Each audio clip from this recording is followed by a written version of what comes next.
Free State University students are stranded after the 24-hour deadline to vacate the Qwaqwa campus passed. Students were asked to leave after protests that led to infrastructure damage on Tuesday morning. But they're adamant that this is part of a strategy to weaken their movement against the scrapping of provisional registration.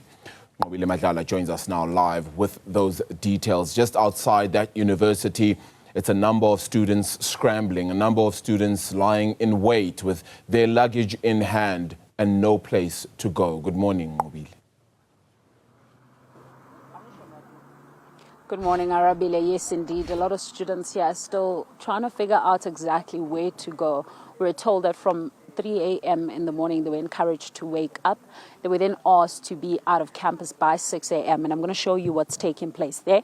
You'll see just a lot of them still waiting outside. They have to make a plan to be able to get some of their family members to come and get them. Just to give you an extent of how many students are affected, I'm told in this campus alone, you've got about 7,000 students that go to this campus. So those 7,000 students, some of them will then live on campus whilst others live off campus. This is through NSFAS, where they are renting off campus. So those that are actually on campus were the ones that were mostly affected. They were then given the 24 hours to leave campus. So most of them still making plans.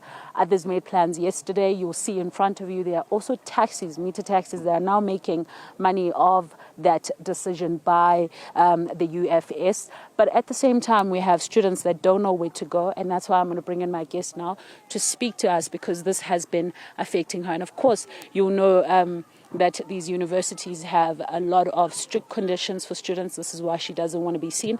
But let me speak to her about her experience. Sisi nilale ngaphandle, cela ungichazele nje njengamanje ukuthi uaffecteke kanjani.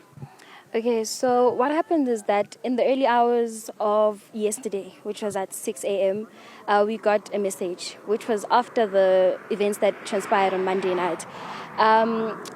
Yesterday at 6 a.m., we got a message as resident students that we should evacuate in 24 hours' time. So at that point, everyone was very panicking. No one knows where to go. A lot of us don't even have family around here. And it was also said that the off-campus residents, landlords, will not be able to cater for us. And if the students were to cater for the students that got evicted on campus, that we would be disciplined through the school. That's what the landlords are saying. So at that point, we're all panicking. The whole day yesterday, we were panicking. We have first-year students who don't know where to go. They don't know anyone here. They don't have experience with the UFS's decisions, irrational decisions. So we then had to make plans for some of us to go home. Some of us don't even have money to go home. Hence you see there's a lot of students here who don't have the money to go home. They literally stranded here. We don't know where to go. We're not even allowed to use the toilets inside the campus. That's how bad it is. We're just standing out here where the decision that has been taken by the school is affecting all of us, and I don't think they understand how bad it's affecting us. We don't know where to go. Even the people that went home, they don't know with what they're going to come back with. We don't have money. NSFAS is not in yet. So we don't have the capacity to go home and come back when they decide that they want the school to open again. So I want to know, because like you're saying, some people don't actually know where they're going to go. What is your plans? What time were you outside here? So we were woken up at 3 a.m. Since the message ingene at 6 a.m. yesterday, we were given 24 hours. So 6 a.m. today was supposed to be out. And we were told that after 6 a.m. we would be charged for trespassing. So that means that we had to wake up very early. By 3 a.m. people started moving outside campus because we don't want to be charged. We don't want to be arrested. That's what we were told. So at 3 a.m. everyone started moving out. From yesterday, we didn't even have hot water.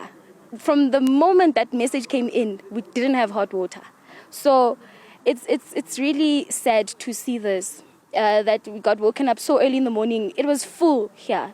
It was even more full than this. And most of them already made a plan, went home.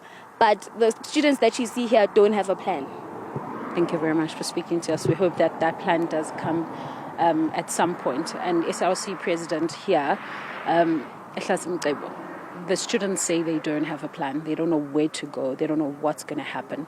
What is the plan now? Greetings to the listeners. So currently we are stranded. The whole campus is stranded. The whole SRC is stranded. We really don't know what to take and what to add or subtract from. So basically what we tried was that we got an accommodation near the nearest town.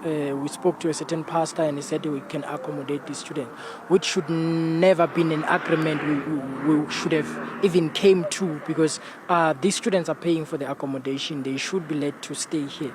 So currently what's going forward is that as the SRC, the leadership will be going to the main campus, which is the Bloemfontein campus, to discuss these proceeding issues, to see a way forward. But of course we are still disappointed in the fact that they're kicking students out, yet they're expecting us to attend meetings, and we're trying to cater for these students. Yes, they want us to travel. Actually, we should have traveled yesterday, but we said no, we can't. We can't leave the students stranded here outside. As the leadership, we should be here to see what we can do. We're trying to even accommodate them on off-campus accommodations, but at some point we're receiving threats. So really, it has got to that point whereby the students' life are in danger because such an irrational decision from the university to kick out students who paid for a full rental month.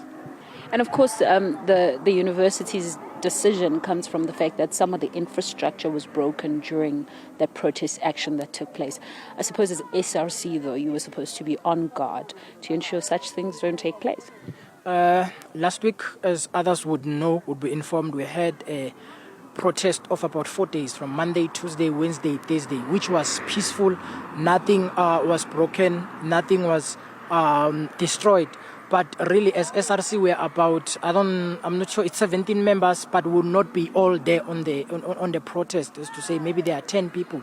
10 people can only do so much to manage such an activity when the bouncers themselves, which are deployed, failed to do so, of which, in a sense, the students got agitated. They were protesting. A memorandum of demands were submitted, but none of them were met with a positive response. So in such case, really, there's much we can do from our side, considering we're not even trained for such things.